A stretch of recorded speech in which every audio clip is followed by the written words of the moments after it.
¿Se han preguntado alguna vez por las particularidades sonoras de los videojuegos retro? ¿Por cómo durante la era temprana de la industria fue posible que determinadas consolas lograran tener un sello tan distintivo en cuanto a calidades y cualidades de audio, de las que emanaron los efectos sonoros y por supuesto la música?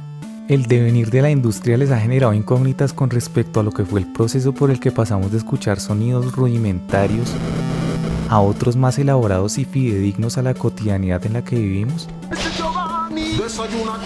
Estos interrogantes con los que espero haberlos enganchado los he tenido durante varios años y lo que he descubierto intentando responderlos lo compartiré con ustedes en este y una serie más de videos de carácter monográfico. Por razones prácticas y metodológicas voy a ceñirme a hablar solo de consolas caseras y pienso abordar los títulos que a mi criterio son los más favorables para ejemplificar los puntos que considero fundamentales. Antes que nada tenemos que hablar de física, más concretamente de la acústica. Ténganme un poquito de paciencia para que todo sea lo suficientemente claro durante el recorrido que vamos a hacer por las generaciones. Tenemos que aclarar varios conceptos básicos que parten de aquí. Les prometo un pastel si andan espabilados en las explicaciones.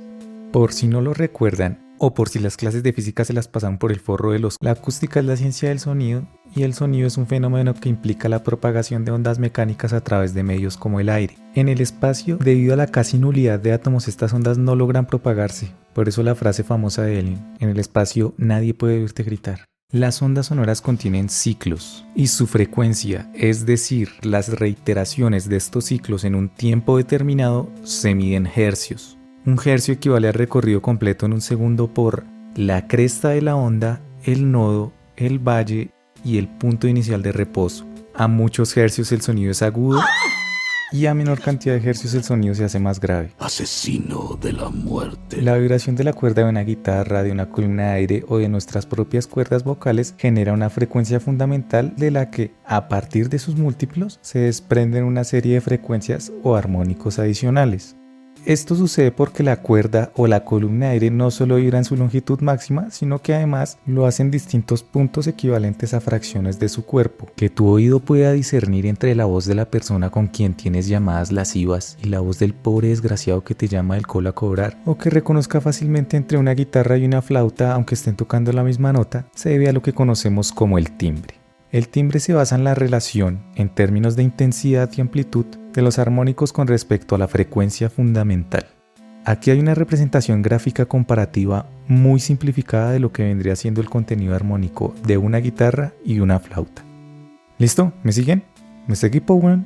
Ya que tenemos este tema fresquito, hablemos de las formas de onda básicas. Estas formas de onda básicas fueron las que colorearon, por decirlo de alguna manera, el sonido en la era temprana de los videojueguitos. Tenemos la onda senoidal, que consta solo de la frecuencia fundamental, por lo que percibimos de ella una sonoridad supremamente limpia. También tenemos la onda triangular, que es ligeramente más brillante, suma a su estructura armónicos impares con una amplitud baja que decae a medida que los armónicos se alejan de la fundamental.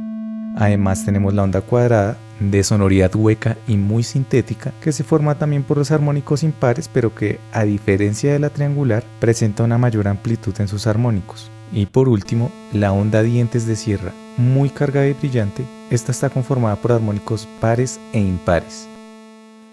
Para que todo este rollo no sea tan abstracto, tenemos que ligar toda esta chapa que acabo de dar a sonoridades y ejemplos concretos. A continuación vamos a escuchar las ondas que acabo de describir utilizando un mismo fragmento.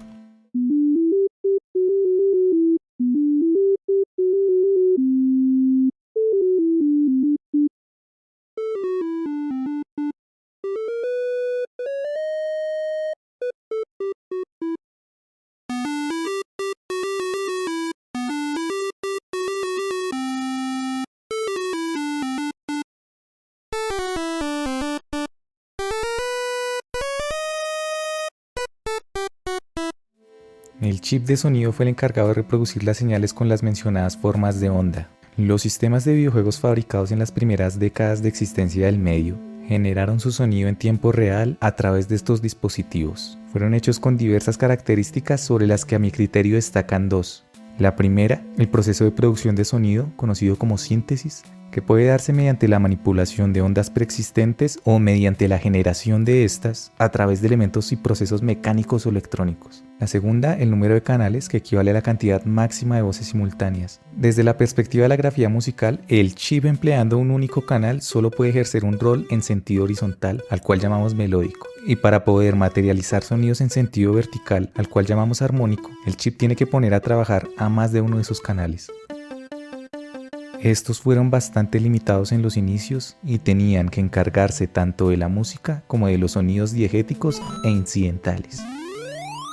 Listo, ya tenemos lo básico para emprender nuestro viaje por el maravilloso mundo de la música de los videojueguitos.